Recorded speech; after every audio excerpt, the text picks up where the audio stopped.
কিছুক্ষণ পর সে ধাতস্থ হলে কাটা কাটা শব্দে যেটুকু বলল তাতে বুঝলাম একটা ভয়ঙ্কর স্বপ্নের মধ্যে ও কোনো একটা জলাশয় জাতীয় কিছু দেখেছে, যার ভেতর থেকে একটা হাত নাকি ওপরে উঠে বারবার করে তাকে জল থেকে টেনে তোলার জন্য অনুরোধ করছে।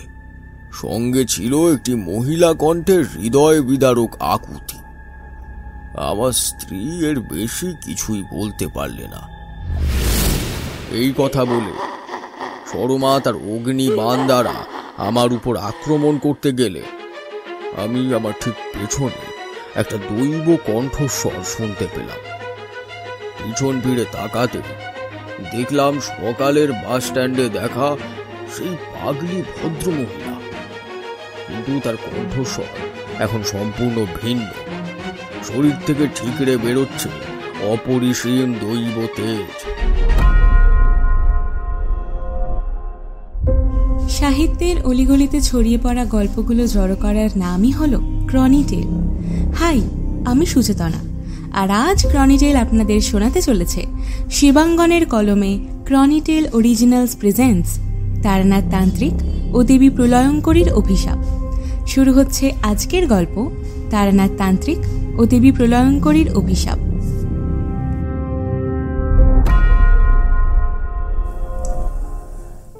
গত রবিবার যখন ঠাকুরমশাইয়ের বাড়ি এসেছিলাম তখন কথায় কথায় উনি একটা শব্দের ব্যবহার করেছিলেন, কিন্তু সেদিন বেলা হয়ে যাওয়ায় সেই শব্দটা নিয়ে বেশি কথা বাড়ানো হয়নি। বাড়ি গিয়ে স্নান করার তাড়া ছিল। এমনিতেই ছুটির দিন বলে বাড়ির সদস্যরা একসঙ্গে দুপুরবেলার খাওয়া দাওয়া করার জন্য অপেক্ষা করে থাকে। তাই সেদিন আর দেরি না করে তাড়াতাড়ি বাড়ি চলে গিয়েছিলাম। যাই হোক, আজকে বাড়ি থেকে আসার সময় আমি আর কিশোরী আগে থেকেই মন স্থির করেই রেখেছিলাম ঠাকুরমশাইকে আজ সেই বিশেষ ব্যাপারটাতে ওনার অভিজ্ঞতার কথা আমাদের বলতে বলবো, আর সেটা হলো অপদেবী। বুঝলি ভাই বিভূতি, আগের দিন ঠাকুরমশাই সেই শ্যাম সুন্দরগড়ের কথা বলতে বলতে হঠাৎ করেই এক অপদেবীর কথা উল্লেখ করে ফেলেছিলেন। সেদিন ব্যাপারটা ঠিকভাবে জানা হয়নি। আজ কিন্তু প্রথমেই সেই কথা তুলতে হবে। হ্যাঁ, সে আর বলতে, আমি তো ঠিক করেই রেখেছি। যাই হোক, কিশোরী কথাটা নিজের মুখে বলায় বুঝলাম আমার আর ওর চিন্তা ভাবনা প্রায় একই খাতে বয়। আর মটলেনে ঠাকুরমশাইয়ের বাড়ি পৌঁছে সদ্য কিনে আনা গরম গরম জিলিপির ঠোঙাটা চারির হাতে দিয়ে ঠাকুরমশাইয়ের ঘরে ঢুকতেই দেখি উনি খুব মন দিয়ে একটা পুরনো পুঁথি জাতীয় কিছু পড়ছেন। ঠাকুরমশাইকে অত মন দিয়ে কিছু পড়তে দেখে আমরা বেশ অবাকই হলাম। আমি বেশ কৌতূহল নিয়ে জিজ্ঞেস করলাম, ঠাকুরমশাই, ওটা কি? সে কি গো, তোমরাই তো আজকে ওই অপদেবীর উপরে গল্প শুনবে বলে মনস্থির করে এলে, আর তোমাদের সেটা বলতে গেলে একবার ব্যাপারটা ঝালিয়ে নিতে হবে না? কতদিন আগের ঘটনা, সব কি আর পর পর মনে আছে? বয়স হচ্ছে তো, সেটা কি আর অস্বীকার করা যায়? ঠাকুরমশাইয়ের কথা শুনে আমরা দুজনেই খুব অবাক হলাম। এর আগে কোনোদিনও ঠাকুরমশাইকে কোথাও থেকে লিখে রাখার ঘটনা পড়ে শোনাতে শুনিনি। বরাবরই উনি মন থেকে ভেবে ভেবেই পুরনো ঘটনাগুলো আমাদের বলতেন। সেখানে আজ হঠাৎ আমাদের গল্প বলার জন্য ওনাকে পুরনো পুঁথি পড়তে হচ্ছে দেখে বেশ অবাক লাগলো।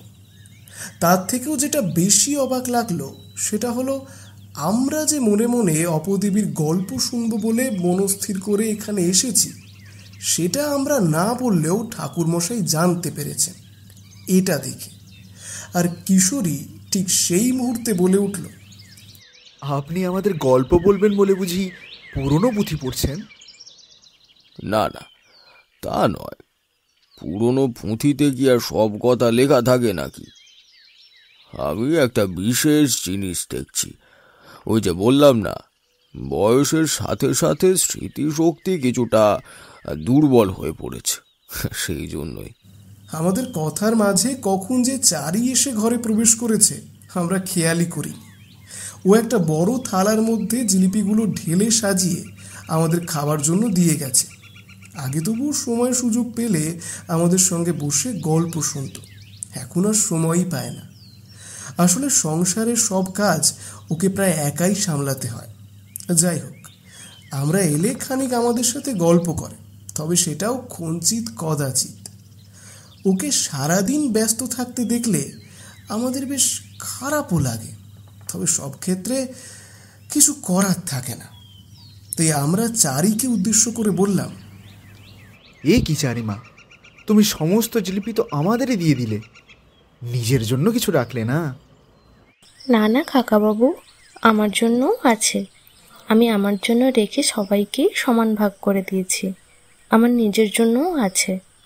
আপনারা আর মিছিমিছি ওসব নিয়ে না ভেবে কথা বলুন, আমি বরং আমার কাজে যাই। এই কথা বলে চারি নিজের কাজে চলে গেলে আমরা আবার আমাদের প্রসঙ্গে ফিরে আসি। কিশোরী হঠাৎই ঠাকুরমশাইকে উদ্দেশ্য করে বলে ওঠে, আপনি একদমই ঠিক ধরেছেন। আমরা আজ আপনার কাছে সেই অপদেবীর কথা শুনবো বলেই মনে মনে ঠিক করে এসেছি, কিন্তু আমরা তো সে কথা আপনাকে বলিনি। তাহলে আপনি জানলেন কি করে? আমি এর আগেও বহুবার দেখেছি, আমরা যে কথা মনে মনে ভাবি ঠাকুরমশাই কোনো এক অলৌকিক ক্ষমতায় সেটা ঠিক বুঝতে পেরে যান। তবে কিশোরী সরাসরি জিজ্ঞেস করে বসায় ঠাকুরমশাই প্রসঙ্গটা এড়িয়েই গেলেন। একটু হেসে বললেন, আরে তোমাদের গত সপ্তাহে যে শ্যাম সুন্দরগড়ের গল্পটা বলছিলাম, আর তখনই তো সেই অপদেবীর কথা বললাম। তবে সেদিন প্রসঙ্গ অন্য থাকায় অপদেবীর ব্যাপারে বিস্তারিত বলা হয়নি। তাই আজ তোমরা যে সে ব্যাপারে বিস্তারিত জানতে চাইবে, সেটা আর অস্বাভাবিক কি? আমি বুঝতে পারলাম ঠাকুরমশাই কিশোরীর বলার কথার প্রসঙ্গটা সুকৌশলে এড়িয়ে গেলেন বটে, তবে তাতে আমাদের বিশেষ অসুবিধে হলো না। কারণ আমরা যে ব্যাপারটা ঠাকুরমশাইকে বলবো বলে ভেবে এসেছিলাম, উনিও সেই কথাই আমাদের বলতে শুরু করলেন। আর ঠিক তখনই কিশোরী আবার জিজ্ঞেস করলো, তা ঠাকুরমশাই, ওই পুরনো পুঁথিটা কিসের সেটা তো বললেন না। বলবো, আগে আমাকে পুরো কথাটা বলতে দাও। একটু ধৈর্য ধরে বসো, তারপর নিজেরাই সব বুঝতে পারবে।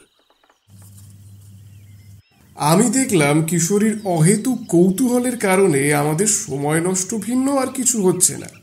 আর সেই কারণে একরকম কিশোরীকে ধমক দিয়েই বললাম, এবার একটু চুপ করে বসো দেখিনি, ঠাকুরমশাইকে গল্পটা বলতে দাও, নাহলে কথায় কথায় আবার সেদিনকার মতো দেরি হয়ে যাবে।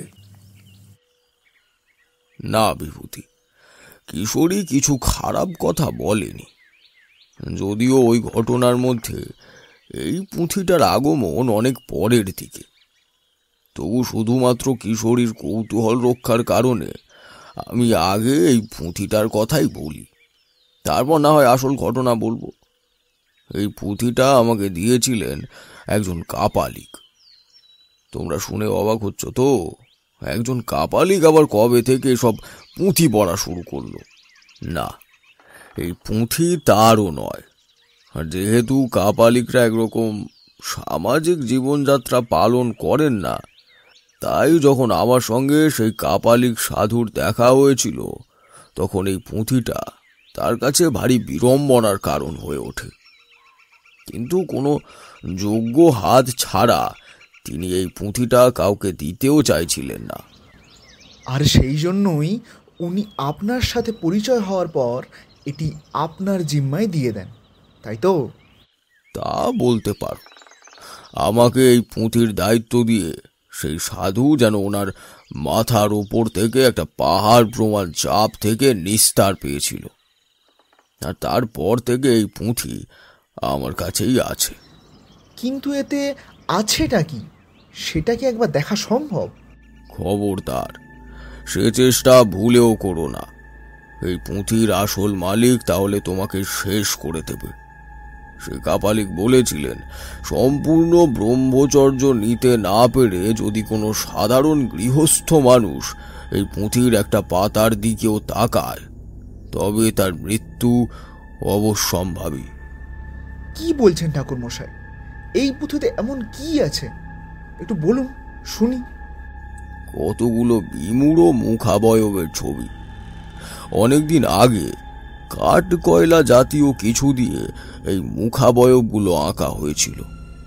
দেখো, এরপর তোমরা নিশ্চয়ই জানতে চাইবে এগুলো কে এঁকেছে। প্রথমেই বলি, এর উত্তর আমার জানা নেই। না না, কিন্তু এই মুখের ছবিগুলো সেগুলো কার? জানি না, তবে খুব সম্ভবত সেটাই সেই অপদেবীর প্রতিকৃতি। কারণ সেই সাধুর কাছে আমি যেরকম শুনেছি তাতে আমার সেটাই মনে হয়েছিল। অপদেবীর মুখাকৃতি? সেটাও একটা পুঁথিতে আঁকা রয়েছে? কিন্তু তাকে দেখতে কিরকম সেটাই বা কে দেখলে? আর কেই বা তাকে আঁকলে? নাকি সবটাই কল্পনা, নিজের মনে যেরকম মনে হয়েছে সেরকমই কেউ এঁকে রেখেছে, তাই নয় কি? দেখো কিশোরী, এই ব্যাপারটা পুরোটা না বললে তোমরা ব্যাপারটা বুঝতে পারবে না। এবার আমি একটু রাগ করে কিশোরীর উদ্দেশ্যে বললাম, আহা, তুমি একটু চুপ করে বসো তো বাপু। ঠাকুর মশাইকে শান্তি মনে কথাটা বলতে দাও। তুমি তো কথাই বলে চলেছ, তুমি না থামলে উনি আসল কথাটা বলবেন কি করে বলো তো? আমি বেশ বিরক্ত হয়ে কথাটা বলায় কিশোরী ঘাবড়ে গিয়ে চুপ করে গেল। আমি পরিষ্কার বুঝতে পারলাম সে আরো কিছু বলতে চাইছে, কিন্তু আমার কাছে ধমক খেয়ে কিশোরী সেই যে চুপ করলো, আর কিছুই বলল না। সেই সুযোগে ঠাকুরমশাই ওনার কথা আবার বলতে শুরু করলেন। বুঝলে, আজ থেকে প্রায় বছর 40 আগের কথা। তখন দু একটা ব্যবসায় টাকার লোকসান দিয়ে হাত একেবারে খালি, সবে বিয়ে হয়েছে। নিহাত তখনও বাবার আশ্রয়ে থাকি বলে না খেতে পেয়ে মরতে হয়নি, কিন্তু মন মেজাজ একেবারেই ভালো ছিল না। বারবার করেই আমার মনে হচ্ছিল কিছুই যেন সঠিক হচ্ছে না। সবকিছু নিজের মতো চললেও আমি যেন কিছুতেই মনের মধ্যে শান্তি পাচ্ছিলাম না। সব সময় মনে হতো অনেক দূরে কোথাও থেকে কেউ যেন আমাকে ডাকছে। আমি খুব অস্পষ্ট তার ডাক শুনতে পেলেও পরিষ্কার করে কিছুই বুঝতে পারছিলাম না। সেটাই আমার মানসিক যন্ত্রণা আরো বাড়িয়ে তুলল। একদিন রাতের বেলা ঘুমটা হঠাৎ ভেঙে যেতে দেখি আমার স্ত্রী বিছানার ওপরে জুবুথুবু হয়ে বসে আছে। ভয়ে তার মুখ প্রায় সাদা। হারিকেনের আলোটা একটু বাড়িয়ে দিতেই দেখলাম সে কাঁদছে।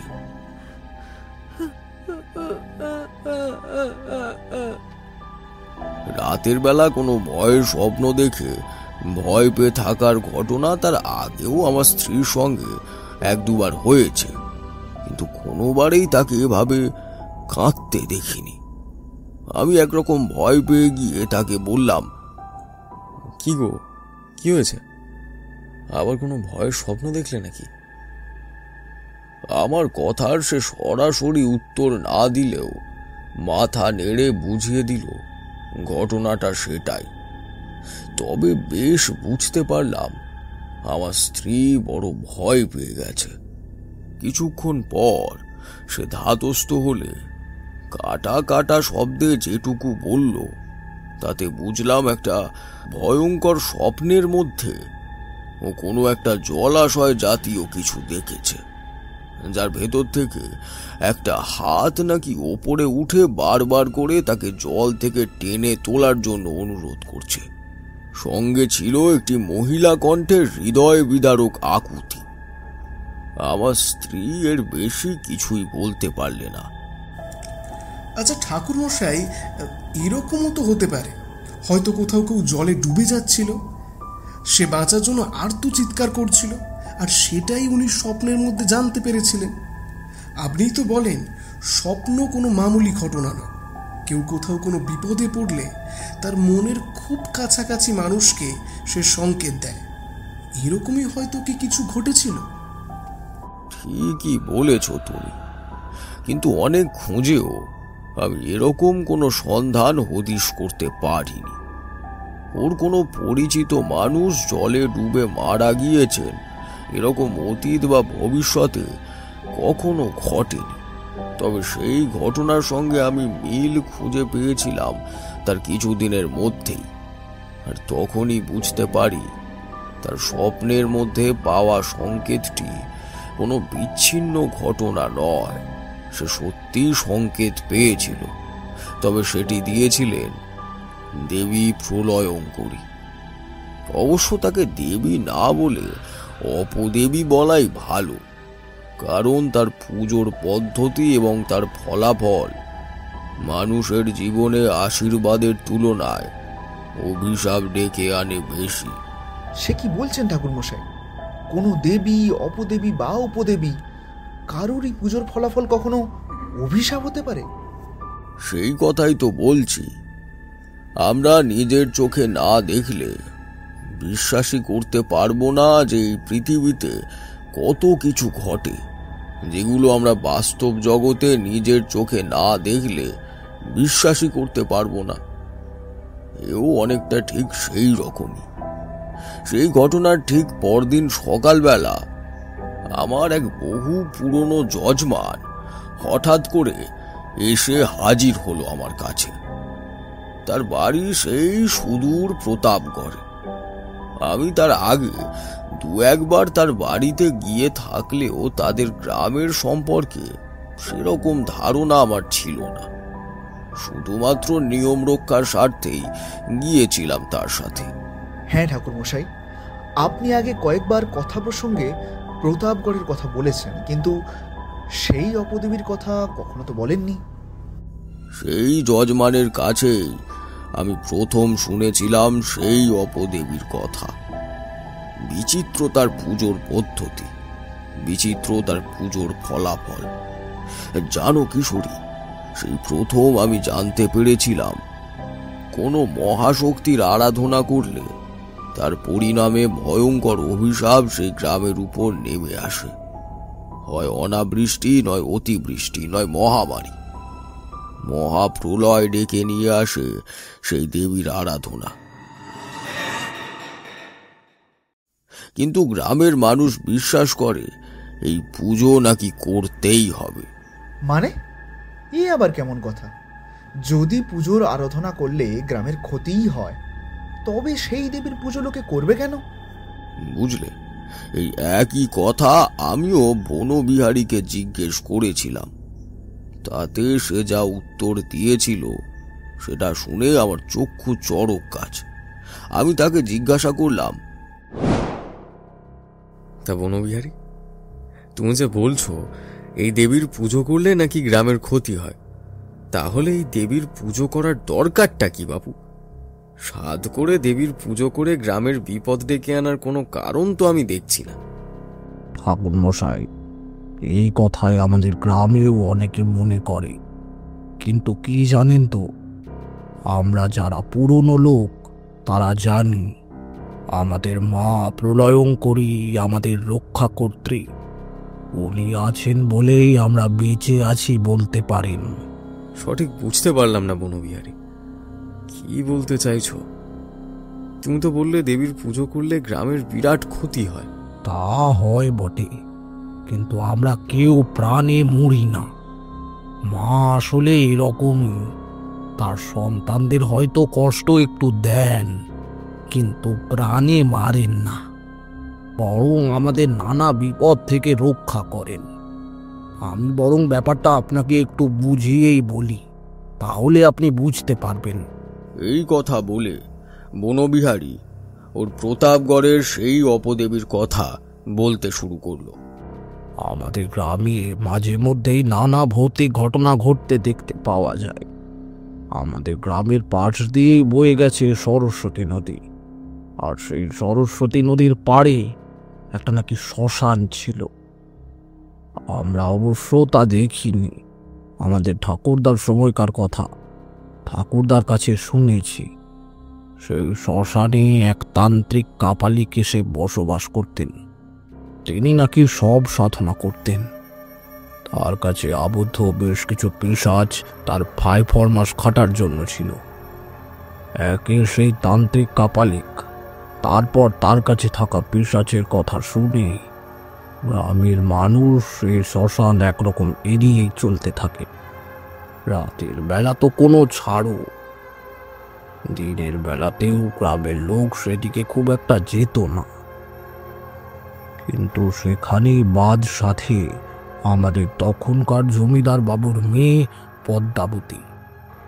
কোনো এক অদ্ভুত কারণে সেই ছোট্ট মেয়ে পদ্মাবতী সেই কাপালিক সাধুর সাধনায় আকৃষ্ট হয়ে তার কাছে যাতায়াত শুরু করে। তখন পদ্মাবতীর বয়স বড়জোর 12 কি 13। শোনা যায় সেই মেয়ে নাকি ওইটুকু বয়সেই গভীর অন্ধকার রাতেও জমিদার বাড়ি থেকে একা একা বের হয়ে সেই শ্মশানের দিকে চলে যেত। তাকে জিজ্ঞাসা করলেই সে বলেছিল শ্মশান বা পিশাচ কোনো কিছুতেই তার কোনোদিন ভয় ডর লাগে না। আপনি তো জানেনই ঠাকুর মশাই, গ্রামে জমিদার বাবুর কান ভাঙানোর লোকের অভাব হয় না।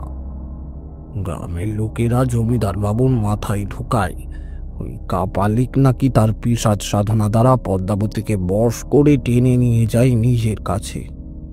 নিন্দুকেরা জমিদার বাবুর মাথায় ঢোকায় জমিদার বাবুর সম্পত্তির লোভেই নাকি ওই কাপালিক পদ্মাবতীকে বশ করেছে, যাতে সহজে পদ্মাবতীর মাধ্যমে জমিদার বাবুর সমস্ত সম্পত্তি গ্রাস করে ওই জমিদার বাড়ির সর্বাধিনায়ক হয়ে ওঠা যায়। কিন্তু বাস্তবটা যে সম্পূর্ণ আলাদা সে ধারণা তাদের কারোরই ছিল না। কিন্তু তোমাদের তখনকার জমিদার বাবু সব দিক খুঁটিয়ে খোঁজ নেননি? কি বলছেন ঠাকুর মশাই? কি করে তিনি তার খোঁজ নেবেন? তিনি খোঁজ নিতে গেলেও তো তাকে সম্পূর্ণ ব্যাপারটা জানতে হবে, বুঝতে হবে, নিজের বিচক্ষণতা দিয়ে বিচার করতে হবে। তার মধ্যে সে সমস্ত গুণ কোথায়? দাদুর কাছে শুনেছি তখনকার জমিদার বাবু ছিলেন চূড়ান্ত ব্যভিচারী এবং লম্পট স্বভাবের। রাজকার্যের থেকে বাইজি বাড়িতেই তার বেশি সময় কাটত। সেই কারণে তার মনের সমস্ত বিচক্ষণতা হ্রাস পেয়েছিল। তার আমাত্তরা ওপর বিবেচনা করে তাকে যা বলেছিল সবকিছুই তিনি অন্ধভাবে বিশ্বাস করে নেন। আর তারও মনে হয় তার সম্পত্তির লোভেই সেই কাপালিক পদ্মাবতীকে বশ করার চেষ্টা করছে। তিনি আর কোনো কিছু বিবেচনা না করে তার পেয়াদাদের আদেশ দেন তারা যেন সেই কাপালিককে হত্যা করে, পদ্মাবতীকে সেখান থেকে ফিরিয়ে নিয়ে আসে। তার মনের বিশ্বাস ছিল সেই কাপালিককে হত্যা করতে পারলে তবেই তার মায়ার বশ সমাপন হবে। আর সেটা না হওয়া পর্যন্ত পদ্মাবতীকে তার বশের প্রভাব থেকে মুক্ত করে আনা সম্ভব নয়। সেই কারণে জমিদার বাবু স্থির নির্দেশ ছিল কাপালিককে হত্যা করতেই হবে। তারপর কি হয়েছিল ঠাকুর মশাই? তারপর একটা ভয়ঙ্কর কাণ্ড ঘটে।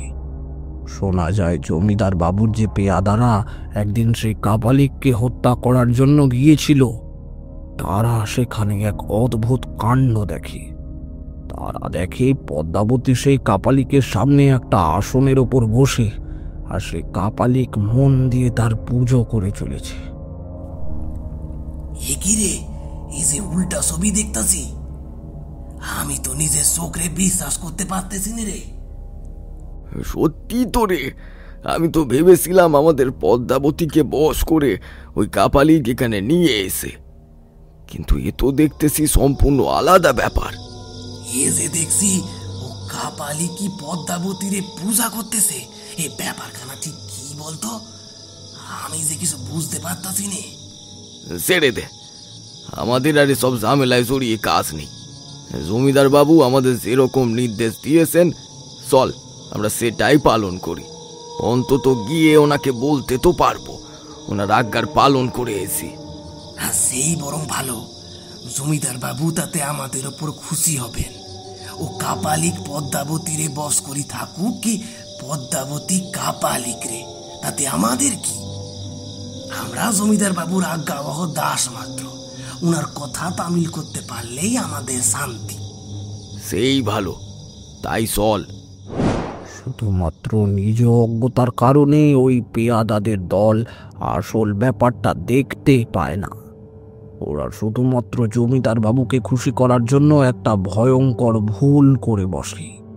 বুঝলে কিশোরী, বনবিহারী বলেছিল তারা এমন এক ভুল করে যার খেসারত দিতে হয়েছিল সমগ্র প্রতাপগড় গ্রামকে। অবশেষে সেই মূর্খ পেয়াদাদের দল একজন সাধকের মনের পবিত্রতা উপলব্ধি করতেই পায় না। সেই কাপালিক যখন পদ্মাবতীর উদ্দেশ্যে পুজোয় অর্ঘ্যদানে সম্পূর্ণভাবে বিভোর হয়ে আছে, তখন পিছন দিক থেকে আঘাত হানে তার উপর। কেউ কিছু বুঝে ওঠার আগেই তরবারি এক কোপে মাথা কেটে ফেলে সেই কাপালিকের। তার শরীর থেকে রক্তের ধারা ছিটকে গিয়ে পড়ে পদ্মাবতীর মুখের ওপর। কিন্তু তারা তখন অবাক হয়ে দেখে তাতে সেই কাপালিকের পুজোর কোনো বিরাম হয় না। তার কাটা মুন্ডুটা গড়িয়ে পদ্মাবতীর চরণ স্পর্শ করলে তার সাথে সাথেই পদ্মার শরীরে একাত্ম হয়ে যায়, আর সেই কাপালিকের মুন্ডহীন দেহ ঠিক একই রকম ভাবে তার পূজা আর অর্ঘ্যদান চালিয়ে যায়। সেই মুন্ডহীন অবস্থাতে তার পুজোয় বিন্দু মাত্র ছেদ দেখতে পায় না পেয়াদাদের দল। আর পদ্মাবতী? সেটা যে আরো ভয়ঙ্কর ছিল ঠাকুর মশাই। পেয়াদার দল যখন বুঝতে পারে পদ্মাবতীর কোনো সাধারণ মানুষ নয়, তার ভেতর দৈবী সত্তার আধান রয়েছে, তখন তারা ভয় পেয়ে যায়। কাপালিককে হত্যা করার অপরাধে ধ্যান থেকে জাগলে পদ্মাবতী তাদের কোনো শাস্তি দিতে পারে এই ভয়ে ওদের মধ্যে প্রথম পেয়াদা ঝাঁপিয়ে পড়ে পদ্মাবতীর ওপর। পদ্মাবতীর ছোট্ট শরীরটাকে তার ধারালো তরবারির আঘাতে কেটে টুকরো টুকরো করে ফেলে সে। আর তাকে সে কাজ করতে দেখে আর্তনাদ করে ওঠে তার সঙ্গী। কি করেছিস তুই? জমিদার বাবু আমাদের নির্দেশ দিয়েছিলেন কাপালিককে হত্যা করে রাজকুমারী পদ্মাবতীকে ওনার কাছে ফিরিয়ে নিয়ে যেতে, আর তুই তাকেই হত্যা করলি। জমিদার বাবুরে আমি ঠিক বুঝাই দেব, কিন্তু রাজকুমারী পদ্মাবতী যদি আমাদের অভিশাপ দেয় তাহলে তার থেকে পরিত্রাণ পাওয়া সম্ভব নয়। আর দেখছিস না কিসব আজও পূজা উপাসার করতেছে। দুজনে মিলে কোনো ডাকিনী যোগিনী বিদ্যা কি করেছে কে জানে। আমি সেই কারণে এই সমস্যাটার একেবারে গোড়া থেকে নির্মূল করে দিলাম। এখন না বেঁচে থাকলো কাপালিক, আর না বেঁচে থাকলো রাজকুমারী পদ্মাবতী। ফলে আমাদের আর কেউ ক্ষতি করার বেঁচে থাকলো না। কিন্তু জমিদার বাবুকে কি বলবি? উনি তো বলেছেন পদ্মাবতীকে ওনার কাছে ফিরিয়ে নিয়ে যাওয়ার জন্য। আরে দেখি না কি বলি, জমিদার বাবু কিছুটি বুঝতে পারবেন না। এই কথা বলে ওই পেয়াদারা ফিরে আসে জমিদার বাবুর কাছে, আর এসে অভিনয় করে বলে, বাবু আমাদের অনেক সর্বনাশ হয়ে গেছে বাবু। আমরা দুজনে অনেক চেষ্টা করলেও রাজকুমারী পদ্মাবতীরে বাঁচাতে পারলেন না বাবু। ও শয়তান কাপালিকটা ওকে বলি দেওয়ার জন্য বশ করে টেনে নিয়ে গেছিল। আমরা কিছু সময় সেখানে পৌঁছে দেখি কাপালিকের কাজে বাধা দিতে গেলে সে তার অনুগত পিশাচদের দিয়ে আমাদের আটকে রাখে, আর আমাদের সামনেই রাজকুমারী পদ্মাবতীকে বলি দিয়ে তার দেহটা টুকরো টুকরো করে ফেলে, অনুগত পিশাচদের উদ্দেশ্যে অর্পণ করে দেয়। আমরা একরকম অসহায় হয়ে সেই কাপালিকের পায়ে পড়ে অনুনয় করি রাজকুমারীরে ছেড়ে দেওয়ার জন্য, কিন্তু শয়তানটা আমাদের একটা কথা শোনে না। শেষে আমি আর মাথা ঠিক রাখতে না পেরে বাবু আমার তরবারির আঘাতে ওই কাপালিকের শরীর থেকে মাথা কান আলাদা করে দিই। আমার হাত পা রাগে রিড়ি করে জ্বলছিল বাবু। যতক্ষণ না আমি সেই কাপালিককে শাস্তি দিতে পারছি ততক্ষণ আমি কিছুতেই শান্ত হতে পারছিলাম না। আমাকে ক্ষমা করবেন জমিদার বাবু, আমি রাজকুমারী পদ্মাবতীরে সুস্থ শরীরে আপনার কাছে ফিরিয়ে আনতে পারলাম না, আমারে আপনি ক্ষমা করবেন। সেই মিথ্যাবাদী পেয়াদা কেঁদে কেটে জমিদার বাবুর কাছে ব্যাপারটা উপস্থাপনা করে। সম্পূর্ণ নিজস্ব বিচক্ষণতাহীন জমিদার বাবু সেটাকেই সত্যি বলে মেনে নেন। আর এরকম অসহায় হয়েই সেই পেয়াদার রাজভক্তি এবং অনুগত্যের পুরস্কার স্বরূপ তাকে তার গলা থেকে একটি মুক্ত আরও অর্পণ করেন। কি ভয়ঙ্কর! একজন সম্পূর্ণ মিথ্যাচারীকে পুরস্কৃত করা হয়েছিল, আর একজন প্রকৃত সাধককে নির্মমভাবে শাস্তি দান করা হয়েছে। এ ঘোর অন্যায়। আচ্ছা, আর সেই অন্য পেয়াদা? সে পুরো ব্যাপারটাই চুপ করে দেখতে থাকে, মুখে কিছু বলে না। কিন্তু আসল ঘটনা ঘটে তার ঠিক পর মুহূর্তেই। ঈশ্বরের মার বাঁচায় কার সাধ্যি? অন্য পেয়াদা ভেবেছিল তার বন্ধুর মিথ্যাচার জমিদার বাবু যদি বিশ্বাস করে নেন, তবে সম্পূর্ণ ব্যাপারটা ওখানেই ধামাচাপা পড়ে যাবে, কারণ তারা দুজন ছাড়া এই ঘটনার আর কেউ সাক্ষী ছিল না। কিন্তু বাস্তবে ঘটে ঠিক অন্য। যে মুহূর্তে ওই প্রথম পেয়াদা জমিদার বাবুর থেকে পুরস্কার স্বরূপ মুক্তোর হার গ্রহণ করেছে, ঠিক তখনই সেই লোকটি পক্ষাঘাতে আক্রান্ত হয়। মুক্তার হাতে ধরে থাকা অবস্থাতেই তার শরীরটা বেঁকে ধনুকের মতো হয়ে যায়। তার হাঁটা, চলা, কথা বলা, এমনকি উঠে দাঁড়ানোর পরিস্থিতি পর্যন্ত থাকে না। মুহূর্তের মধ্যে মুক্তোর মালা তার হাতের টানে ছিঁড়ে এক একটি দামি মুক্তো চারিদিকে ছড়িয়ে পড়ে। হঠাৎ এরকম ঘটনা ঘটে যাবে তা বোধহয় কেউই কল্পনা করতে পারেনি। সকলে স্তম্ভিত হয়ে যায় ওই লোকটির অবস্থা দেখে। তবে এদের মধ্যে সব থেকে বেশি ভয় পায় সেই দ্বিতীয় পেয়াদা। সে বুঝতে পারে কিছুই নয়, আসলে নিজের পাপ এবং মিথ্যা কথা বলার শাস্তি হাতে নাতে পেয়েছে তার বন্ধু। আর এই একই রকম ঘটনা তার সঙ্গেও ঘটতে চলেছে। এই ভয় পেয়ে সে তখন গড়গড় করে সম্পূর্ণ সত্যি ঘটনাটা জমিদার বাবুকে জানায়, আর তার কথার মাঝে সে কান্নায় ভেঙে পড়ে। সব থেকে বড় কথা হলো, ওই ঘটনার পর থেকে সে সংসার জীবনে থাকে না। নিজের মনের ভাব পরিবর্তনের ফলে পেয়াদা জমিদার বাবুর কাছে চাকরি ছেড়ে ফিরে যায় শ্মশানে, সেই স্থানে যেখানে কাপালিক এবং পদ্মাবতীকে খুন করেছিল ওরা। তারপর বাকি সারা জীবন সে সেখানে কাটায়।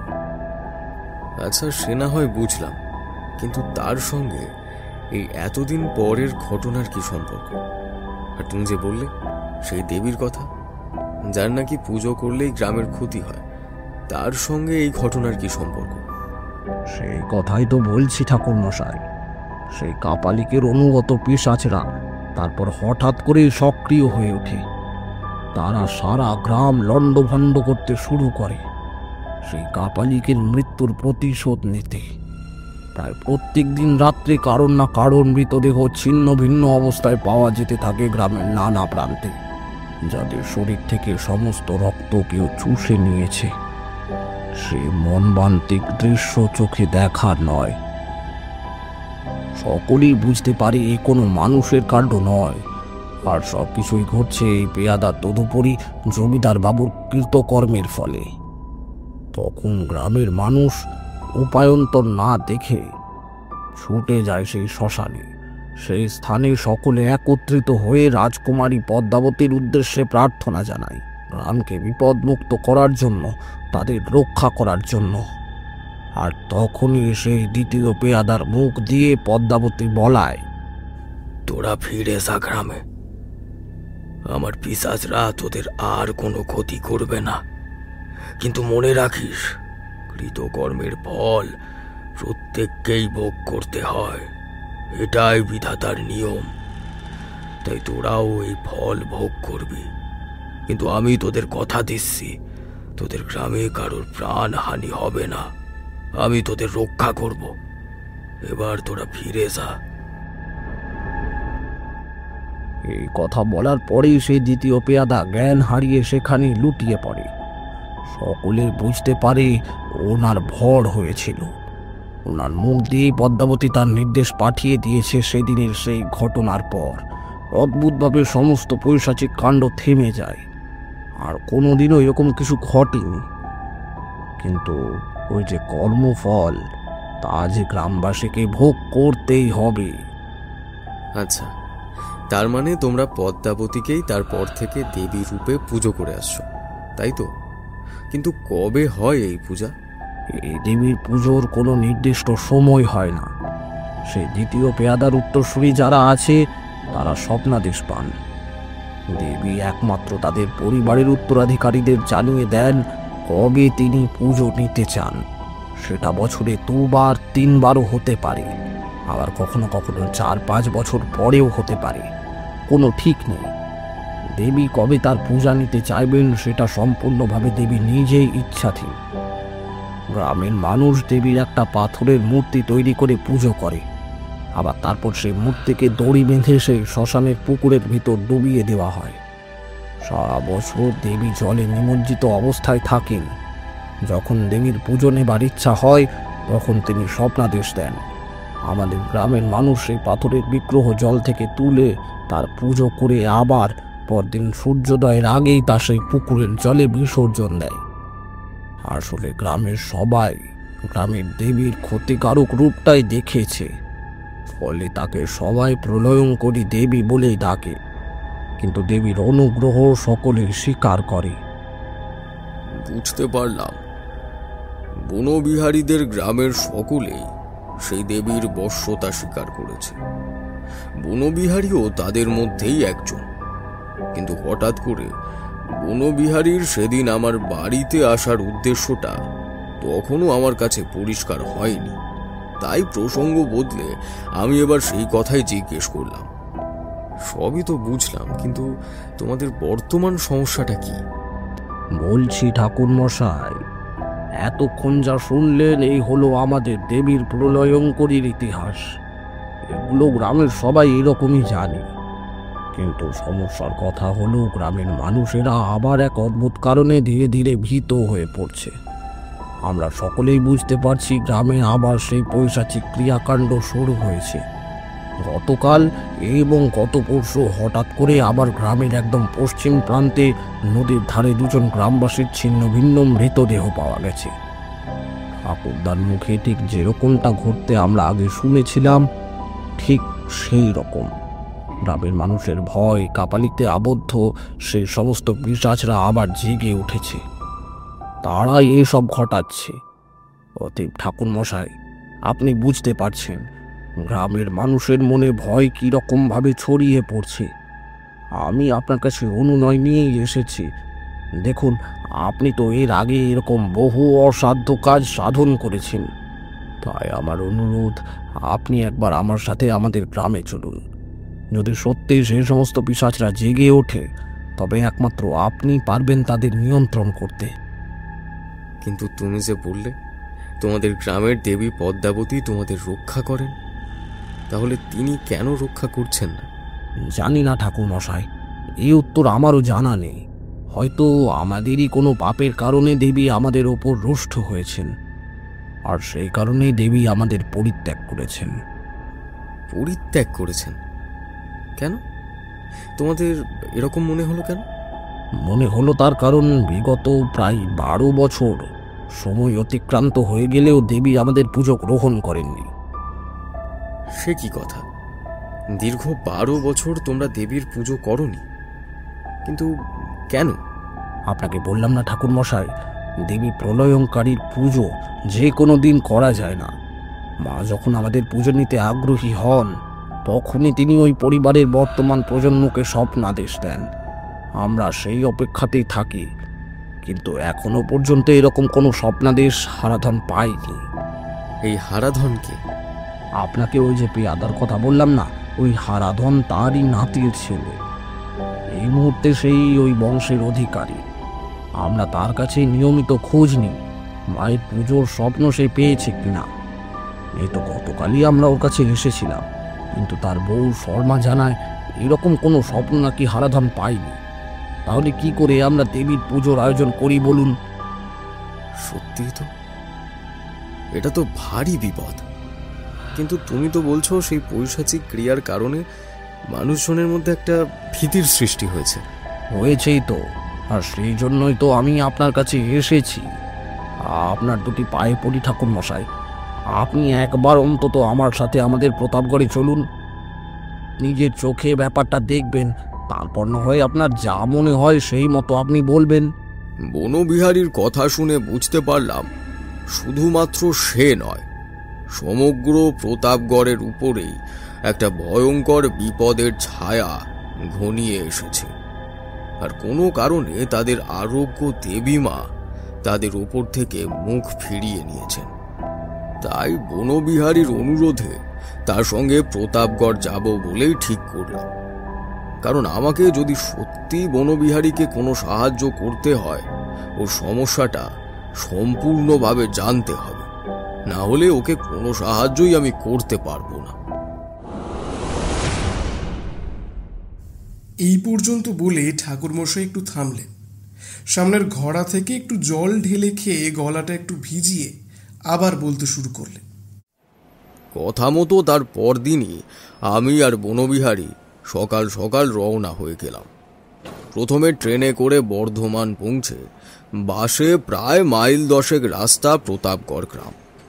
বড় রাস্তার মোড়ে বাস থেকে যখন নামলাম তখন বেলা গড়িয়ে এসেছে। সেখান থেকে নেমে আমরা যখন একটা ছইয়ের রিক্সা ডেকে বনবিহারীর বাড়ির উদ্দেশ্যে রওনা হব ভাবছি, ঠিক তখনই একটা পাগলি মাঝবয়সী ভদ্রমহিলা আমার দিকে প্রায় তেড়ে এলেন, হাতে একটা লাঠি উঁচিয়ে। আমি কিছু বুঝে ওঠার আগে আমার পিঠে সরাসরি সেই লাঠির বাড়ি দুঘা বসিয়ে দিয়ে উনি বললেন, এতদিনে আসার সময় হলো শয়তান কোথাকার। যতক্ষণ না পর্যন্ত তোরা শয়তানের ভাষা বুঝবি ততক্ষণ তোদের কোনো উপকার হবে না। একের পর এক লোক মরবে, তাও তোরা চুপটি করে বসে থাকবি। ভদ্রমহিলার বেশভূষা এবং মাথায় চুলের বাঁধন দেখে পরিষ্কার বোঝা যায় তিনি সম্পূর্ণভাবে মানসিক বিকারগ্রস্ত। তবু আমার কেন জানি না মনে হলো উনি বোধহয় গত দুদিনে যে লোক দুটো মারা গেছে তাদের কথাই বলতে চাইলেন। আমি তাই তাকে জিজ্ঞাসা করলাম, আপনি কার কথা বলছেন মা? আর আপনি কি আমাকে ডেকেছিলেন এখানে আসার জন্য? ডাকিনি আমি? তোর পরে তোর বউকে পর্যন্ত বললাম, অথচ তুই এলি না। আমি আর কদিন ওদের আটকে রাখবো বলতো? হ্যাঁ, কদিন? ওরা কি আর আমার কথা শুনতে চায়? হ্যাঁ, শুনতে চায়? আপনি কাদের আটকে রাখার কথা বলছেন মা? মৃত্যুদূত এদের সব কটাকে এক এক করে মারবে ওরা, তবে যদি তাদের ঘুম ভাঙে। কথা বলতে বলতে সেই মানসিক বিকারগ্রস্ত ভদ্রমহিলা ধীর পায়ে হেঁটে বাস স্ট্যান্ডের দিকে এগিয়ে গেলেন। ঠিক তখনই বনবিহারী আমার কাছে এসে বলল, আসুন ঠাকুরমশাই, একটা 6-এর গাড়ি পেয়েছি। 2 আনা ভাড়া বেশি নেবে ঠিকই, কিন্তু তবুও ঠিক পৌঁছে দেবে। আকাশের অবস্থা ভালো নয়, এখনই মুষলধারে বৃষ্টি নেমে পড়বে। আমার তখন এসব দিকে বিন্দু মাত্র ধ্যান নেই। আমি তখন ভাবছি সেই পাগল ভদ্রমহিলার কথা। বনবিহারীকে তার কথা জিজ্ঞেস করতে যাব, ঠিক এই সময় আমি আবার একবার সেই বাস স্ট্যান্ডের দিকে ফিরে তাকালাম ভদ্রমহিলাকে দেখব বলে। আর ঠিক তখনই আমার মাথাটা ঘুরে গেল। আমি ধারে চত্বরে কোথাও তাকে দেখতে পেলাম না, অথচ দুদিকে অনেক দূর পর্যন্ত ফাঁকা রাস্তা থাকলেও সেখানে মানুষজনের চিহ্ন মাত্র নেই। কিছুক্ষণ পরেই আমার মনে হলো বোধহয় আমারই ভুল হয়েছে। আমি সেই ভদ্রমহিলাকে সাধারণ মানুষ ভেবে প্রথমটা ভুল করে বসেছি। উনি আসলে সাধারণ কেউ নন। উনি কোনো কারণে আমাকে এখানে আসার নির্দেশ দিতে চেয়েছিলেন, কিন্তু আমি আমার নিজের অক্ষমতায় তা বুঝতে পারিনি। সেই কারণেই আমি এখানে আসার পরই উনি আমার কাছে এসে ওনার ক্ষোভ জানিয়ে গেছেন। বনবিহারী ব্যাপারটা বুঝতে পারবে না, তাই ওকে তখনকার মতো কিছু না বলে আমি রিকশায় চড়ে বসলাম।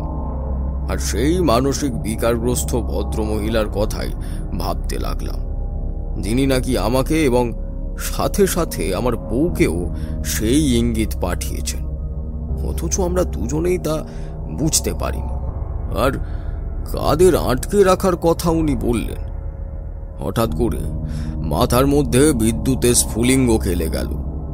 মনে হলো উনি কাপালিকের সেই পিশাচদের কথা বলছেন না তো, যারা আর হয়তো ওনার নির্দেশ না মেনে নিজের বন্দি দশা থেকে বের হয়ে এসেছে আর শুরু করে দিয়েছে তাদের হত্যাযজ্ঞ। গত দুদিন পর পর তাদের হাতে নৃশংসভাবে খুন হতে হয়েছে গ্রামের 2 নিরপরাধ মানুষকে। সেই কথা মাথায় আসতেই বনবিহারীকে বললাম, বনবিহারী, তোমার বাড়িতে না হয় পরে যাব, এখন তুমি সেই হারাধন বাবুর বাড়িতে চলো, যার সেই স্বপ্নাদেশ পাওয়ার কথা, অথচ তিনি নাকি বহুদিন এরকম কোনো স্বপ্ন পাননি। সে কি বলছেন ঠাকুর মশাই, এইরকম আবার হয় নাকি? এতটা পথ যাত্রা করে এসেছেন, আগে চলুন, স্নান করে 2টো ভাত খেয়ে একটু বিশ্রাম নেবেন। চলুন, তারপর না হয় অন্য জায়গায় যাওয়া যাবে। প্রত্যেকটা মানুষের প্রাণ অমূল্য বনবিহারী। আমার বিশ্রাম নেওয়ার কারণে যদি আজও একজন মানুষকে মরতে হয়, তবে কিছুতেই নিজেকে ক্ষমা করতে পারবো না। তাই তুমি আমার বিশ্রামের কথা না ভেবে আমাকে ওনার বাড়িতে নিয়ে চলো। আমার কথাটা শুনে বনবিহারী কেমন যেন ভড়কে গেল। রিক্সা চালককে নির্দেশ দিয়ে আমাদের রিক্সাটাকে নিয়ে এসে দাঁড় করালো একটা অন্য বাড়ির সামনে। রিক্সা থেকে নেমে দরজার সামনে দাঁড়িয়ে বনবিহারী বেশ জোরে জোরে ডাকতে লাগলো হারাধন বাবুর নাম করে। হারাধন, হারাধন, আরে বাড়ি আছো নাকি? বনবিহারীর ডাক শুনে আমি ভেবেছিলাম কোনো একজন পুরুষ মানুষ হয়তো বাড়ি থেকে বের হয়ে আসবেন, কিন্তু তার জায়গায় ঘটল ঠিক উল্টোটাই। একজন ভদ্রমহিলা বাড়ি থেকে বের হয়ে এলেন আর আমাদের উদ্দেশ্যে বললেন, কি হয়েছে, কাকে চাই? হারাধন বাড়ি আছে? কলকাতা থেকে একজন তান্ত্রিক সাধু এসেছেন, উনি হারাধনের সাথে একবার কথা বলতে চান। ওকে কি একটু ডেকে দেওয়া যাবে? না, যাবে না। উনি অসুস্থ, দুপুরবেলা খাওয়া দাওয়ার পর ওষুধ খেয়ে একটু বিশ্রাম নিচ্ছেন, এখন ওনাকে ডাকা সম্ভব নয়। তুমি বোঝার চেষ্টা করো মা, তান্ত্রিক ঠাকুর এত দূর থেকে ওর সাথে কথা বলবেন বলে এসেছেন। ওর সাথে কথা বলাটা বিশেষ প্রয়োজন। তা কার প্রয়োজন জানি না বাপু, আর কোথাকার কে তান্ত্রিক ঠাকুর তাও জানি না। শুধু এইটুকু জানি যে তার সাথে কথা বলে আমাদের কোনো প্রয়োজন নেই। আপনারা আসতে পারেন, আমরা বেশ ভালো আছি, আমাদের শান্তিটা আর বিঘ্নিত করবেন না। তুমি বোঝার চেষ্টা করো মা, আমাদের গ্রামের রক্ষাকর্ত্রী মা প্রলয়ঙ্করী, আর বংশ পরম্পরায় তার পুজোর একটা বিশেষ দায়িত্ব তোমাদের বংশ পালন করে এসেছে। একমাত্র তোমরাই আমাদের বলে দিতে পারো কবে মায়ের পুজো হবে। হারাধন স্বপ্নাদেশ না পেলে পুজো হয় না। ওসব কোনো স্বপ্ন টপ্ন উনি পাননি, পেলে আমি নিশ্চয়ই জানতুম। এই আপনারা এখন আসুন তো মশাই, এ সময় আমার মেলা কাজ থাকে। তুমি বোঝার চেষ্টা করো মা, গত 2 দিনে 2টি ভয়ঙ্কর কাণ্ড গ্রামে ঘটে গেছে। তুমি তো সেটা নিশ্চয়ই জানো। আমরা ভয় পাচ্ছি কাপালিক সাধুর অনুগত সেই পিশাচরা আবার জেগে উঠেছে, যাদের হাত থেকে আমাদের গ্রামকে রক্ষা করতে পারেন একমাত্র মা প্রলয়ঙ্করী। তাই তার পূজা। বনবিহারীর মুখের কথা শেষ হবার আগেই সেই ভদ্রমহিলা প্রায় মুখ ঝামটে বলে উঠলেন, যত সব আজগুবি গল্প। বলি, আপনাদের যদি ওইসব পুজো করতে হয় তো করুন না, নিজেদের পয়সায় ভূতের বাপের শ্রাদ্ধ করুন, কে মানা করেছে? এই যে আমাদের বাপের বাড়ির গ্রামে প্রতি বছর চৈত্র মাসের অমাবস্যার দিন কালী পুজো হয়, সেও তো প্রতি বছরই একটা নির্দিষ্ট দিনে হয়। তা কি কেউ স্বপ্ন দেখলো কি দেখলো না তার উপর নির্ভর করে নাকি? তা নয় মা, সব পূজার পদ্ধতি আলাদা। এখানে এভাবেই মায়ের পূজা হয়ে আসছে এতদিন, এটাই এত বছরের ঐতিহ্য। যত সব ভরংবাজি, নাটক। সকলে মিলে পুজো করবে, কোন না কোন ঠাকুর তার ঠিক নেই, অথচ তার নাকি নির্দিষ্ট পুজোর তিথি নেই, সেই দেবীর ইচ্ছে মতো পুজো করতে হবে। যত সব আজগুবি গল্প দেখলে আর বাঁচি না। এই ভদ্রমহিলার মনে এই গ্রাম্য দেবী সম্পর্কে যথেষ্টই অবিশ্বাস লুকিয়ে রয়েছে, তা আমি বিলক্ষণ বুঝতে পারলাম। তাই আমি নিজে থেকে এগিয়ে গিয়ে তাকে বললাম, তুমি শুধু একটা কথাই বলো, তোমার স্বামী কি এই পুজো সংক্রান্ত কোনো স্বপ্নাদেশ পেয়েছেন? না না, উনিও সব কিছু পাননি। এ সমস্ত বুজরুকি বরংবাজিতে আমার স্বামীকে আর আমি পড়তে দেব না। এমনিতেই ওর শরীর যথেষ্ট খারাপ, রাতের পর রাত ঘুমোতে পারে না। আমি আমার বাপের বাড়ির এলাকার একজন ভালো ডাক্তারবাবুকে দেখাবো। ওকে এই পরিস্থিতি থেকে বের করে না নিয়ে গেলে ওকে কিছুতেই সুস্থ করা যাবে না। স্বামীকে সুস্থ করার জন্য তুমি তার চিকিৎসা অবশ্যই করাতে পারো, কিন্তু তার অসুস্থতার কারণটা কি? না বলবো না, বললাম তো, এই প্রতাপগড়ের মতো অভিশপ্ত গ্রামে আমি আর আমার স্বামীকে ফেলে রেখে তার ক্ষতি করব না। এইসব তুমি কি বলছো মা? আমাদের গ্রাম অভিশপ্ত? ভুলে যেও না, এটা কিন্তু তোমার শ্বশুর বাড়ির ভিটে। হোক আমার শ্বশুর বাড়ির ভিটে, তবু এ গ্রাম অভিশপ্ত। তোমার স্বামীর কি হয়েছে সেটা আমাদের বলো। আমি খেয়াল করে দেখলাম আমাদের সাথে কথা বলার সময় সরমার গলা যেন ধীরে ধীরে কাঁপছে। হয়তো মিথ্যা কথা বলার জন্য তার মনে একটা গভীর অপরাধ বোধ ফুটে উঠছে। আর কয়েক মুহূর্তের মধ্যেই মেয়েটি হঠাৎ করে কেঁদে উঠল। একটু আগেও তার মধ্যে যে ঔদ্ধত্য ছিল সেটা নিমেষে হারিয়ে গেল। সম্পূর্ণ দুটো ভিন্ন মানুষ। ঠিক যেমন কাঁপুনি দিয়ে জ্বর ছেড়ে যায়, সেই রকম ভাবেই হঠাৎ করেই মেয়েটার আচরণ সম্পূর্ণ বদলে গেল। মনে হলো যেন এতক্ষণ সে যে কথা বলছিল তা তার নিজের কথা নয়, কেউ তার মুখ দিয়ে বলিয়ে নিচ্ছিল। আর পর মুহূর্তেই সে কেঁদে কেঁদে বলতে লাগলো, এই প্রতাপগড় গ্রাম অভিশপ্ত নয়। জানেন আপনি, আমার স্বামীটা রোজ রাত্রিরে একটু শান্তিতে ঘুমোতে অবধি পারে না। যখনই তার দু চোখের পাতা এক করতে যায় তখনই তাকে একটা ভয়ঙ্কর স্বপ্ন তাড়া করে। আপনি বলছেন দেবী তার পুজোর নির্দেশ দেন, আমি বলছি সেরকম কিছুই নয়। কোনো এক অভিশপ্ত পিশাচের ছায়া এ গ্রামে রয়েছে। কোনো দেবী টেবি নেই। যদি থাকতেন তিনি তার সন্তানকে কখনো এত কষ্ট দিতে পারতেন? আমার স্বামী প্রতিটা রাতে বিছানার উপর উঠে বসে থাকে। মাঝে মাঝে আমি তাকে ডুকরে কাঁদতেও দেখেছি। বলুন তো, এই কষ্ট সহ্য করা যায়? আমি তার মাথায় হাত রাখতেই তার শরীরে যেন একটা বিদ্যুতের তরঙ্গ খেলে গেল। আমি তাকে সান্ত্বনা দেওয়ার জন্য বললাম, তোমার কথা একেবারেই ঠিক, কিন্তু তোমার স্বামী কি স্বপ্ন দেখে সে কথা তো বললে না। মেয়েটি তখন সরল শিশুর মতো বলে চলেছে, দু চোখের পাতা এক হওয়ার সঙ্গে সঙ্গে একটাই স্বপ্ন তার চোখের সামনে ভেসে ওঠে। সে দেখে একটা গভীর জলাশয়, যেখান থেকে একটা হাত উপরে উঠিয়ে কেউ আর্ত চিৎকার করছে। মুহূর্তের মধ্যে ভয়ে তার ঘুম ভেঙে যায়। সরমার কথা শুনে আমি চমকে উঠি, কারণ ঠিক এই একই স্বপ্ন আমার স্ত্রী দুদিন আগেই দেখেছে।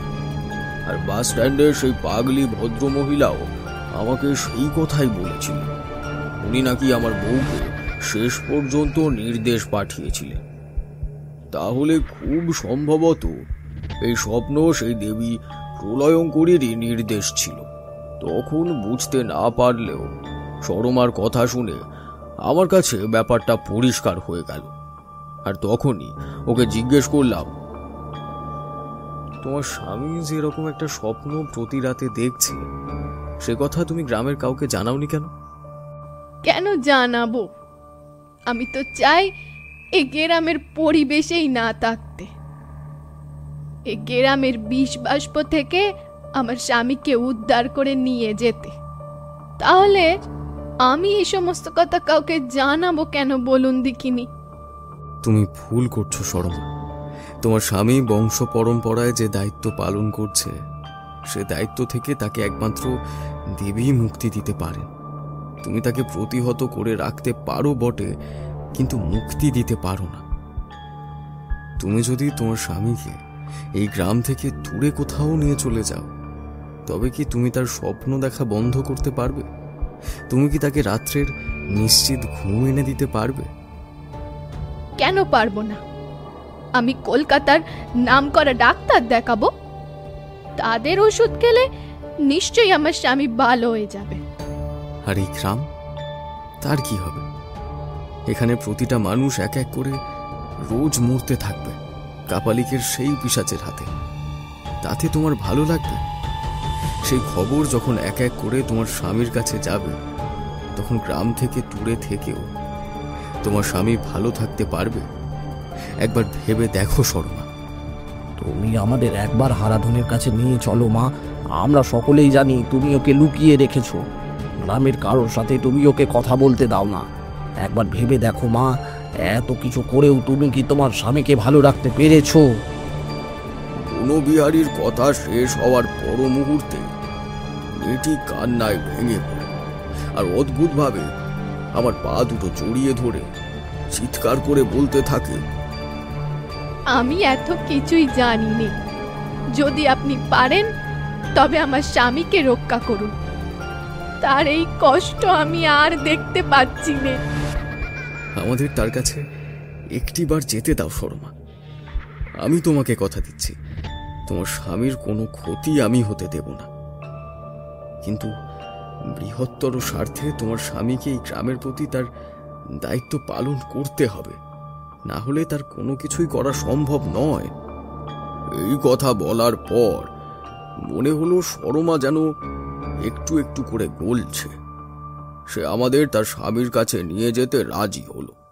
তার সঙ্গে বাড়ির ভেতরে প্রবেশ করে আমরা দেখলাম একটা অন্ধকার ছোট্ট ঘরের মধ্যে একটা একচিলতে বিছানা, আর তাতেই জুবুথুবু হয়ে শুয়ে আছে একজন পুরুষ মানুষ।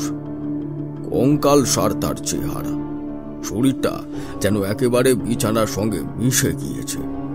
আর আমাদের ঘরে ঢুকতে দেখে সেই মানুষটা বলে উঠল, মা, মা আমার পূজা চাইতেছেন। মায়ের পূজার অনেক বিলম্ব হইয়া গেছে, আপনারা পূজার ব্যবস্থা করেন। তুমি আবার কি উল্টো পাল্টা বকতে শুরু করলে বলো তো? তোমাকে না কতবার বলেছি এই সমস্ত ভুলভাল ধারণা মাথা থেকে দূর করো। ততক্ষণে শর্মার ব্যবহার দেখে আমি বেশ বুঝতে পারছি শারীরিকভাবে হারাধন অসুস্থ হলেও আসল সমস্যাটা রয়েছে শর্মার মধ্যে। সে কোনো এক ভয়ঙ্কর পিশাচিনীর কবলে আবিষ্ট, যে কারণে সে কিছুতেই চায় না প্রতাপগড় গ্রামের রক্ষাকর্ত্রী প্রলয়ঙ্করী দেবীর পুজো হোক। কারণ সেই পুজো হলে দেবীর প্রভাবে সেই পাপী পিশাচিনী নিজের জাল গুটিয়ে নিতে বাধ্য হবে। তার মানে গত দুদিনে গ্রামে যে হত্যাকাণ্ড ঘটেছে তা হয়তো কাপালিকের পিশাচের দ্বারা হয়নি, তা ঘটিয়েছে শর্মার ওপরে ক্রিয়াশীল সেই অশরীরী পিশাচিনী। আমি শর্মার মাথায় আশীর্বাদের হাত রাখার সঙ্গে সঙ্গে সেই শর্মাকে তখনকার মতো ত্যাগ করেছে, আর তার প্রভাবেই শর্মা কিছুতেই আমাদের হারাধনের কাছে যেতে দিচ্ছিল না। আর দেবীর পুজোতেও সে বাধার সৃষ্টি করতে চাইছিল। কিন্তু আমাদের দেখে হারাধন যেন ওর অনেক দিনের জমা কথাগুলো বলতে চাইল। আমার ওকে দেখেই মনে হলো ওর কথা বলতে যথেষ্ট অসুবিধা হচ্ছে। বেশ কষ্ট করেই ও আমার উদ্দেশ্যে সে কথাগুলো বলছিল। মায়ের পূজার ব্যবস্থা করেন, এই গ্রামের সমস্ত বিপদ কাইটা যাবে। অবিলম্বে মায়ের পূজার ব্যবস্থা করেন। আমরা তখনকার মতো সেখান থেকে বের হয়ে এলাম, কারণ যে নির্দেশের কথা আমরা জানতে এসেছিলাম তা ততক্ষণে আমরা পেয়ে গেছি, আর সেখানে আমাদের কিছু করার ছিল না। তবে একথা আমি বুঝতে পারলাম, সরমাকে যদি সেই অশরীরীর হাত থেকে মুক্ত করা না যায় তবে হারাধনকে রক্ষা করা সম্ভব নয়। তবে সেসব কথা পরে ভাবা যাবে। সেই মুহূর্তে আমাদের দেবীর পুজোর ব্যবস্থা করতে হবে। বনবিহারীকে সে কথা বলার সঙ্গে সঙ্গে সে পরম উৎসাহে পুজোর আয়োজন করতে লেগে পড়ল। তার কথা শুনে গ্রামের সমস্ত মানুষ ছুটে এলো পুজোর স্থানে। নিজেদের ভেতরে কয়েকটা দলে ভাগ হয়ে গিয়ে তারা কেউ পুজোর আয়োজনে, কেউ দেবীর নৈবেদ্য সংগ্রহে, আবার কেউ দড়ি বেঁধে জলের তলা থেকে দেবীর প্রস্তর বিগ্রহকে টেনে তুলে আনার কাজে লেগে পড়ল। আমি অবাক বিস্ময়ে দেখতে লাগলাম কিভাবে তারা সেই কাজগুলো করছে। সব থেকে বড় কথা হলো, তাদের সাথে সাথে আরো বেশ কিছু অলৌকিক শক্তি তাদের সাহায্য করতে লাগলো। বুঝতে পারলাম তারাই সেই কাপালিকের অনুগত পিশাচ।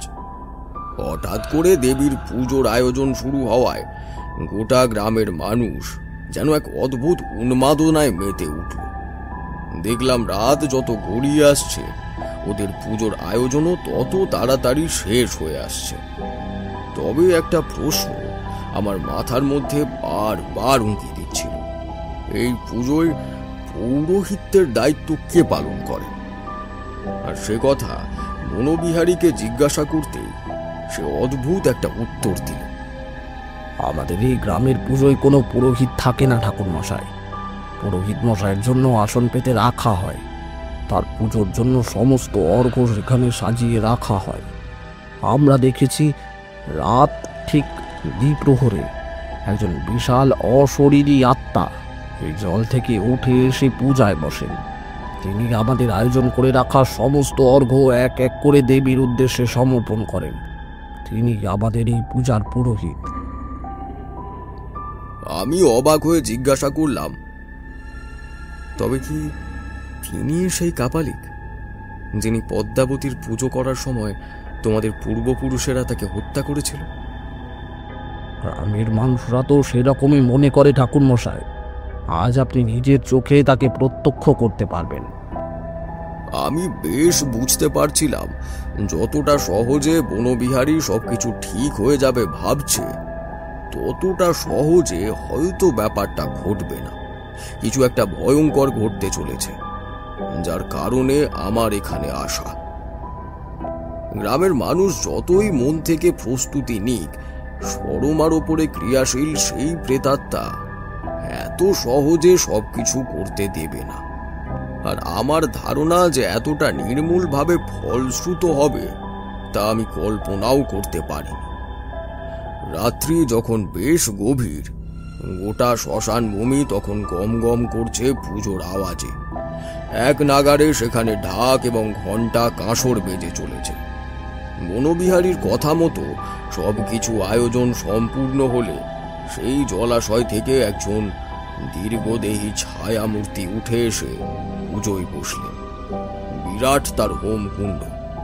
এক এক করে পুজোয় সমস্ত অর্ঘ্য তিনি সমর্পণ করতে লাগলেন হোমের আগুনের মধ্যে। আর আমি অবাক হয়ে দেখতে লাগলাম তার সেই পুজোর পদ্ধতি। কিন্তু তার মধ্যেই হঠাৎ করে ছন্দপতন, বিকট আর্তনাদের আওয়াজ। হঠাৎ করে একটা ভয়ঙ্কর আর্তনাদের শব্দে চারিদিক যেন কেঁপে গেল। কোথা থেকে সেই শব্দ এলো বুঝে ওঠার জন্য যখন আমি চারপাশে তাকিয়ে দেখছি, তখনই একটি গুরুগম্ভীর কণ্ঠস্বর আমি শুনতে পেলাম। তারা না, তুমি প্রস্তুত তো? সে আসছে, মনে রেখো, তাকে কিন্তু তোমাকেই প্রতিরোধ করতে হবে। আমি সেই কণ্ঠস্বর শুনে চমকে উঠলাম। কি আসছে? কাকে আমায় প্রতিরোধ করতে? আমি তো এসবের কিছুই জানি না। আমি মাথা নিচু করে জিজ্ঞাসা করলাম, আপনি কি? কাকে প্রতিরোধ করার কথা আপনি বলছেন? ওই দূরে পুজোর আসনে তুমি যাকে পুজো করতে দেখছ, আমি সেই কাপালিক।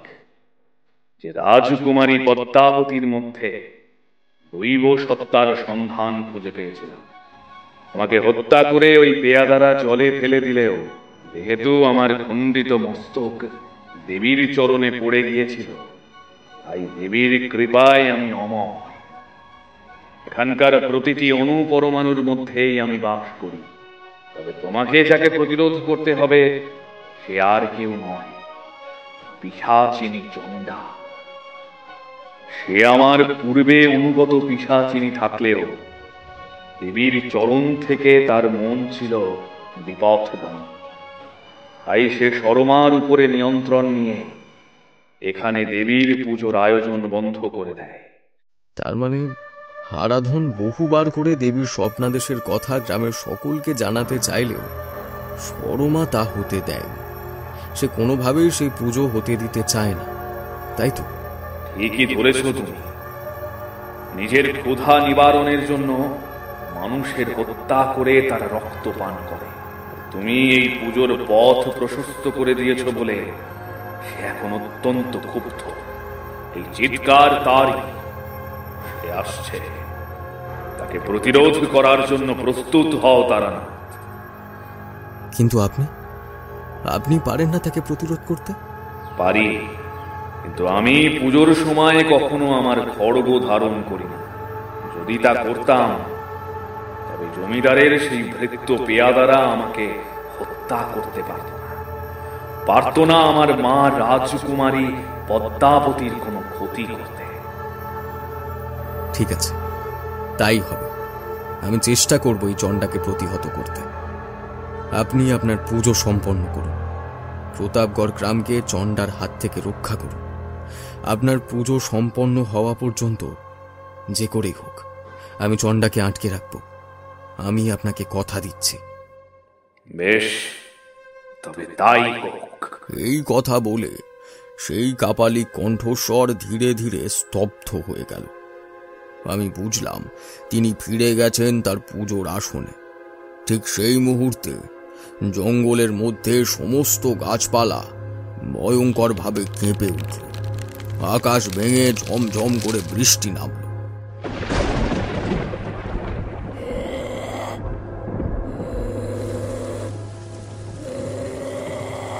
আর তার সাথে তুমুল ঝড়, যেন সেই ভয়ঙ্কর ঝড় সমস্ত গাছগুলোকে মাটি থেকে উৎপাটিত করে ছুঁড়ে ফেলতে চাইছে। তার মধ্যেই শর্মা চিৎকার করে বলে উঠল, আমি তো তোকে বলেছিলাম এই গ্রামের এই সমস্ত বরংবাজিতে না পড়তে। তুই তো এই গ্রামের লোক নোস, তবে তোর কিসের স্বার্থ এই গ্রামের মানুষগুলোকে বাঁচানোর? জঙ্গলের মধ্যে থেকে প্রায় পাগলের মতো ছুটে এগিয়ে এলো শর্মা। তার শরীর তখন একেবারে কঙ্কালসার। পরনে পোশাক বলতে কিছুই নেই, চোখগুলো যেন ঠিকরে বের হয়ে আসছে, মাথার চুল পাগলের মতো হাওয়ায় উড়ছে। আর সেই ভয়ঙ্কর রূপ দেখলে যে কারুর শরীর শিউরে উঠতে পারে। আমি বুঝলাম শর্মার শরীরটা তখন সম্পূর্ণভাবে সেই চণ্ডার অধীনে। ঘাড় ঘুরিয়ে একবার দেখলাম কাপালিকের পুজো তখনও চলছে। তার সমর্পণ করা অর্ঘ্যের কারণে দাউ দাউ করে জ্বলে উঠছে হোমের শিখা। সেই বেসামাল বৃষ্টির জলের ঝাপটাও সেই হোম কুণ্ডের আগুন কিছুতেই নেভাতে পারছে না। যদি প্রাণে বাঁচতে চাস তুই হোম এখনই বন্ধ করা। এই প্রতাপগড় গ্রাম আমার, আমি এখানে রাজত্ব করব। আর যদি তুই আমার কথা মতো কাজ না করিস তাহলে ওদের আগে আমি তোকে শেষ করব। সৃষ্টির উদ্দেশ্যে সেটাই শুধুমাত্র অস্তিত্ব নিয়ে বজায় থাকতে পারে যেটা স্বয়ং আদ্যাশক্তি মহামায়া নিজের ইচ্ছায় তৈরি করেছেন। পৃথিবীর সমস্ত শক্তি, যেটা শুভ বা অশুভ, সবকিছুই সৃষ্টি হয় সেই আদ্যাশক্তি থেকেই। তাই তুমিও তার বাইরে নও চণ্ডা পিশাচিনী। আর তুমি সত্যি কথাই বলেছ, আমি এই গ্রামের কেউ নই, কিন্তু আদি শক্তির আশীর্বাদে আমি সকলকেই চিনতে পারি। কাপালিক যে পুজো করছেন তা এই গ্রামের কল্যাণের জন্য, আর তুমি যে কথা বলছো তা অকল্যাণের জন্য। তাই আমি কাপালিকের এই পুজোকে সম্পূর্ণ করার সুযোগ তাকে দেব, কিন্তু তোমাকে কোনো সুযোগ আমি দেব না। তোর এত বড় ক্ষমতা, তুই চন্ডা পিশাচিনীকে আটকে রাখবি? আমিও দেখি তোর ক্ষমতা কত বড়। এই কথা বলে সরমা তার অগ্নি বাণ দ্বারা আমার উপর আক্রমণ করতে গেলে আমি আমার ঠিক পেছনে একটা দৈব কণ্ঠস্বর শুনতে পেলাম। পিছন ফিরে তাকাতে দেখলাম সকালের বাস স্ট্যান্ডে দেখা সেই পাগলি ভদ্রমহিলা, কিন্তু তার কণ্ঠস্বর এখন সম্পূর্ণ ভিন্ন। শরীর থেকে ঠিকরে বেরোচ্ছে অপরিসীম দৈব তেজ। তিনি এবার স্নিগ্ধ কণ্ঠে বলে উঠলেন, তুমি সরে যাও তারানাথ। আমার সাধককে তুমি অঙ্গীকার করেছ, তুমি তাকে রক্ষা করবে। তোমার এই নিষ্ঠায় আমি অত্যন্ত খুশি হয়েছি, তাই তোমাকে রক্ষা করার দায়িত্ব আমার। তবে তুমি চন্ডার শক্তি জানো না, সে পারে না এমন কোনো ক্ষতি নেই, তাই আমি তাকে প্রতিহত করছি। এই নাও, ধরো।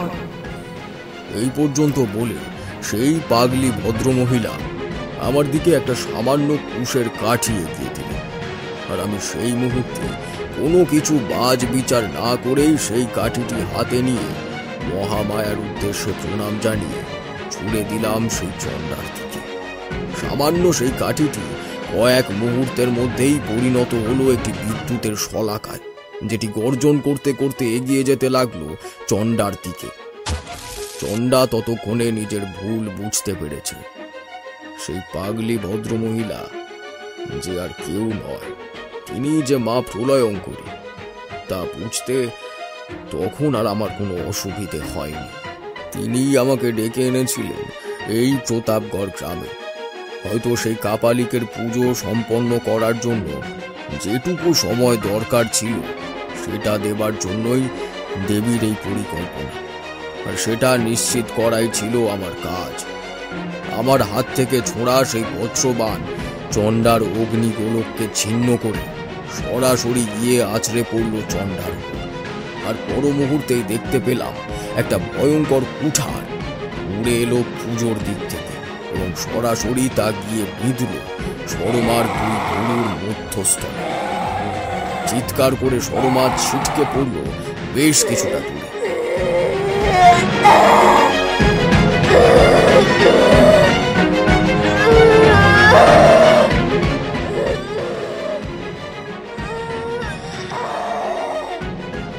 তারানাথ! কাপালিকের কণ্ঠস্বর শুনে আমি আবারও চমকে উঠলাম। আমার পুজো সম্পন্ন হয়েছে তারানাথ। তুমি জানো, চন্ডার এই ষড়যন্ত্র আজকের নয়। জমিদারের যে পেয়াদারা আমাকে পদ্মাবতীর পুজো করতে দেখেছিল, তাদেরই একজনের মস্তিষ্কের ওপরে নিয়ন্ত্রণ নিয়ে ওই আমাকে এবং রাজকুমারী পদ্মাবতীকে হত্যা করায়। আর এখন হারাধনের স্ত্রী সরমার মাধ্যমে ওই পুজোকে আটকে রাখতে চেয়েছিল, কিন্তু এখন তা সম্পূর্ণ হয়েছে। এই গ্রাম এখন থেকে পদ্মাবতীর আশীর্বাদে চন্ডার প্রকোপ থেকে মুক্ত হবে। তবে তোমার তান্ত্রিক বিদ্যায় আমি মুগ্ধ। তুমি যে বজ্রবাণের আবাহন করেছ, এ কোনো সাধারণ বিদ্যা নয়। তুমি এ বিদ্যা কোথায় শিখলে? আমি সেই মুহূর্তে আমার সঙ্গে দেখা হওয়া সেই পাগলি ভদ্রমহিলার কথা তাকে বললাম। তাকে এও বললাম এই বজ্রবাণ আমি নিক্ষেপ করিনি, আমি তার প্রয়োগ জানি না। সেই দেবী আমাকে এই বাণ হাতে তুলে দিয়েছিলেন চন্ডাকে প্রতিহত করার জন্য। আমার কথা শুনে সে কাপালি তখন প্রায় উন্মাদ হয়ে উঠলেন। সেই মুহূর্তেই তিনি আমাকে বললেন, কি বলছো তুমি তারানাথ? তুমি দেবীর সাক্ষাৎ দর্শন পেয়েছ? বহু সাধনার ফলেও যে দর্শন বহু সাধকের অধরা থেকে যায়, তুমি সেই দর্শন লাভ করেছ। একমাত্র আমি ভিন্ন, আর কেউ দেবীর স্বরূপ জানে না। তবে আজ তুমি তার দর্শন পেয়েছ, সেই কারণে আমি তোমাকে একটি উপহার দিতে চাই। উপহার? কি উপহার ঠাকুর মশাই? দেখো, এই কথা সত্যি, সেই কাপালিক ভিন্ন দেবীর দর্শন আর কেউ লাভ করতে পারেনি। আমি তার দর্শন পেয়েছিলাম তার মানবী রূপের, আর সেই কারণে সেই কাপালিক আমাকে এই তাম্রপত্রগুলি দিয়েছিলেন। যখনই তিনি দেবীর আরাধনা করেছেন, তখন দেবী তাকে যে রূপে দর্শন দিয়েছিলেন, তামার পত্রের উপর কাঠকয়লা দিয়ে ঘষে ঘষে সেই কাপালিক দেবীর মুখাবয়ব অঙ্কন করে রেখেছিলেন। আর এগুলি সেই ছবি। তবে কাপালিক এ কথাও বলেছিলেন, যোগ্য ব্যক্তি ছাড়া কেউ যদি দেবীর দর্শন করতে চায়, তবে সে চিরতরে অন্ধ হয়ে যেতে পারে। সে কারণে আমি তোমাদের এই ছবিগুলো দেখতে বারণ করেছি। আর সেই কাপালিক আমাকে বলেছিলেন তার মুক্তির সময় আসন্ন, তাকে এবার ফিরে যেতে হবে তার মায়ের চরণে। আমরা এতক্ষণ ঠাকুরমশাইয়ের কথা মন্ত্রমুগ্ধের মতো শুনছিলাম। আর এতক্ষণ একটানা বলার পর ঠাকুরমশাই যখন থামলেন, তখন ঘড়ির দিকে তাকিয়ে দেখি ঘড়িতে প্রায় 1টা বাজে। বুঝতে পারলাম অনেক বেলা হয়ে গেছে। আসলে ঠাকুরমশাইয়ের কথা শুনতে শুনতে আমাদের অন্যদিকে কোনো খেয়ালই ছিল না। তাই বেলা হয়ে যাওয়ায় আমাদের সেখান থেকে তড়িঘড়ি উঠে পড়তে হলো। তাই শেষবারের মতো একটা কথা ঠাকুরমশাইকে জিজ্ঞেস করলাম। আচ্ছা ঠাকুরমশাই, সবই তো বুঝলাম, শুধু একটা প্রশ্নের উত্তর পেলাম না। সেই ঘটনার পর সরমার কি হয়েছিল? কি আবার হবে? শুদ্ধ তন্ত্র মতে পাপের বিনাশের কথা বলা হয়, পাপীর নয়। সেই অশরীরী প্রেত চণ্ডার নিধানের পর সরমা জ্ঞান হারিয়ে সেখানে পড়ে গেলেও কিছুদিন চিকিৎসার পরই সে ধীরে ধীরে সুস্থ হয়ে ওঠে। দেবী মায়ের কৃপায় তারপর থেকে প্রতাপগড়ের আর কোনো বিপদ কোনোদিনও হয়নি। আর সাথে সাথে হারাধনও সুস্থ হয়ে ওঠে মাসখানেকের মধ্যেই। আর তারপর বনবিহারীর সঙ্গে যতবারই কথা হয়েছে, আমি ওদের খোঁজ নিয়েছি। বনবিহারী বলেছে ওরা ভালো আছে। আমরা আর বসলাম না, উঠে পড়লাম। এমনিতেই অনেকটা দেরি হয়ে গেছে। তবে আমরা আবার ফিরে আসবো যখনই সময় পাব। তবে তখনকার মতো আমাদের বিদায় নিতেই হতো।